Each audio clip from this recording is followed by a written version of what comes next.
চাওক গণতান্ত্ৰিক ব্যৱস্থাত সকলোৱে অংশগ্ৰহণ কৰাৰ সুবিধাটো আছে। গতিকে যিদিনাখনৰ পৰা বিটিচি বা বিটিআৰ হ'ল সেই দিনাৰ পৰাই প্ৰত্যেকটো দলে ইয়াত নিৰ্বাচনত অংশগ্ৰহণ কৰিছে। অকল বিজেপি বুলি নহয়, কংগ্ৰেছ ইয়াত অংশগ্ৰহণ কৰিছে, টিএমচিও ইয়াত অংশগ্ৰহণ কৰিছে, এআইইউডিএফেও অংশগ্ৰহণ কৰিছে বিগত সময়ছোৱাবিলাকত। 2025 যেহেতু বিটিআৰৰ নিৰ্বাচন হ'ব, এই নিৰ্বাচনতো স্বাভাৱিক বহুতো দল ইয়াত অংশগ্ৰহণ কৰিব। যিসকল পাৰ্টিয়ে ইয়াত পলিটিকেল এক্সাৰচাইজ কৰি আছে তেওঁলোকে নিৰ্বাচন খেলাটো স্বাভাৱিক। নিৰ্বাচন অবিহনে, নিৰ্বাচনৰ প্ৰতিদ্বন্দ্বিতা অবিহনে কোনো এটা দলে জীয়াই থাকিব নোৱাৰে। নিৰ্বাচন নেখেলা দলত কোন থাকিব? কিয়নো আশা আকাংক্ষা আছে। গতিকে এই আশা আকাংক্ষাবিলাক যদি পূৰণ কৰিব লাগে, ৰাইজক যদি সহায় সহযোগিতা আগবঢ়াব লাগে এটা পলিটিকেল পাৰ্টি হিচাপে, তেতিয়াহ'লে ডেফিনেটলি নিৰ্বাচনত অংশগ্ৰহণ কৰিব লাগিব।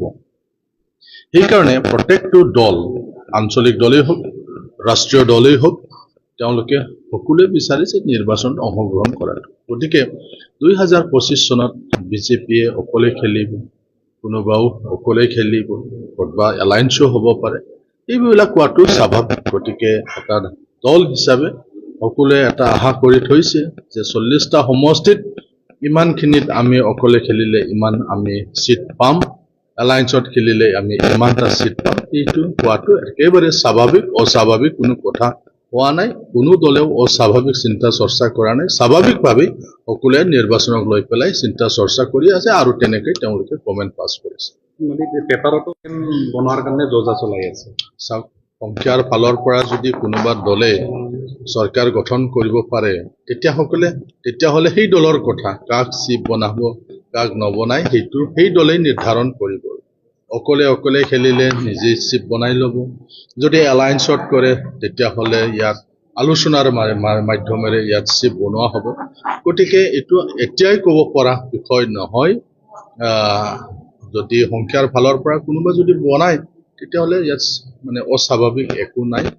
আমি যিহেতু এটা দল, আমিও খেলিম নিৰ্বাচনত, আমি বেছি জিতিলে আমিও চিফ বনাম, গতিকে অস্বাভাৱিক একো নহয়। ঠিক আছে, আপচুৰ সভাপতি দীপেন বৰাই মানে আঞ্চলিক দল যি প্ৰকাৰ স্বাৰ্থত বিটিএফ আৰু ইউপিপিএলক একগোট হোৱাৰ আহ্বান জনাইছে। চাওক, এই কথাটো মাজে মাজে আমাৰ বড়ো সমাজত আমাৰ বড়ো বুদ্ধিজীৱীসকলে বা জাতীয় সংগঠনবিলাকে কৈ আহিছে যে আঞ্চলিক দলবিলাক এক হ'ব লাগে, কাৰণ ইয়াত আমাৰ চুক্তি এটা হৈ যোৱাৰ পিছত চুক্তিৰ দফাবিলাক যিহেতু ৰূপায়ণ কৰিব লাগিব। 50% চুক্তিৰ দফাবিলাক ৰূপায়ণ হ'ল, 50% দফাবিলাক ৰূপায়ণ হোৱা নাই। সেইকাৰণে আমাৰ জাতীয় সংগঠনবিলাকে ভাবে যে একেলগে থাকিলে চুক্তিৰ ৰূপায়ণবিলাকো কাম কৰাত ভাল হ'ব। এটাই আনটোক যদি বাধা দিয়ে তেতিয়াহ'লে চুক্তি ৰূপায়ণ কৰাত অলপ অসুবিধা হয়। গতিকে এনেকুৱা আমাৰ আগৰ পৰাই চৰ্চা এটা চলি আছে। গতিকে তেওঁলোকে নিশ্চয় সেই ফালৰ পৰা কৈছে যে একেলগে থাকিলে কোনো বাধা বিঘিনি নোহোৱাকৈ যাতে সোনকালে চুক্তিৰ দফাবিলাক ৰূপায়ণ কৰিব পৰা যায়, হয়তো সেইটো ভাবি নিখিল বড়ো ছাত্ৰ সন্থাৰ সভাপতি ডাঙৰীয়াই আহ্বান জনাইছে।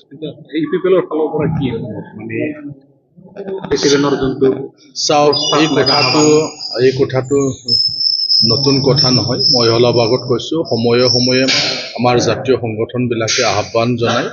যেতিয়া আমি নিখিল বড়ো ছাত্ৰ সন্থাত কাম কৰিছিলোঁ সেই সময়ত আমিও মানে তেনেকুৱা এটা এক্সাৰচাইজ আমি কৰিছিলোঁ।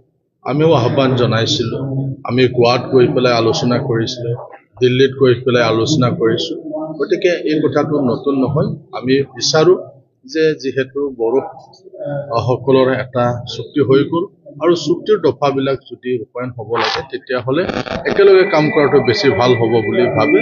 গতিকে আমিও কৈছোঁ, যদি কোনোবাই তেনেকুৱা আলোচনা কৰি পেলাই যদি আঞ্চলিক দলবিলাকক এক কৰিব পাৰে তাত আমাৰ আপত্তি নাই।